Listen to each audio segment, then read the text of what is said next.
A new chapter today in the ongoing and controversial battle over using unmanned cameras to catch speeders. A judge of Butler County ruled today the village of New Miami must stop using its speed cameras immediately.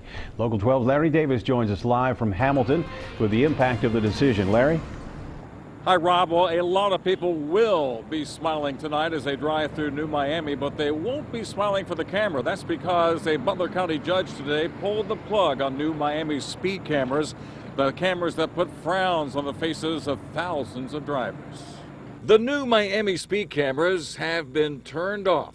Over the past 15 months, they have ticketed 10,000 drivers, collecting an estimated $1 million in fines. Today, attorneys for the village and those who have been ticketed argued several motions before Judge Michael Sage. Those filing the suit claim they were denied their constitutional right of due process by being unable to adequately challenge their case in a village administrative hearing, that it was them versus the reliability of the speed cameras. We're not saying the cameras aren't good, we're not saying they're bad, but we're saying that people have to be given an opportunity to get the evidence and defend themselves, and that's what due process is about. Due process is a flexible term.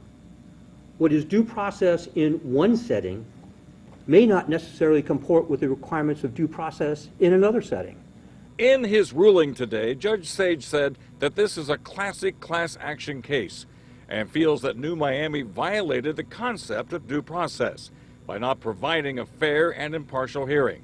Outside of court today, reaction from both sides. Obviously, we don't agree with it, and I need to confer with my clients to consider our next course. I would anticipate that an appeal will be filed with respect to the certification of the class, also the injunction, as well as the court's finding that there's been a denial of due process.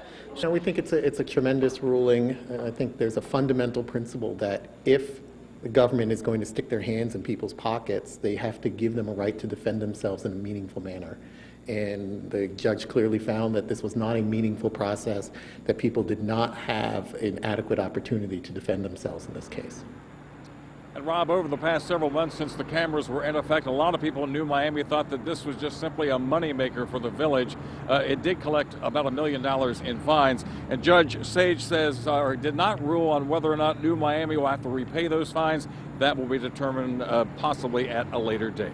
Live in Hamilton, Larry Davis, Local 12 News. Rob, back to you. Which is what everybody wants to know, don't they, Larry? Do I have to pay that fine? Do I get my money back? We have to wait for that. Yeah, we have to wait for that. Judge could rule on that, possibly maybe in a month or so. We'll have to wait and see. Larry Davis, thanks very much. Live in Hamilton. Last month, a Hamilton County judge ordered Elmwood Place, you may recall, to pay back nearly $1.8 million in fines issued through the use of its cameras. The village is still appealing the ruling.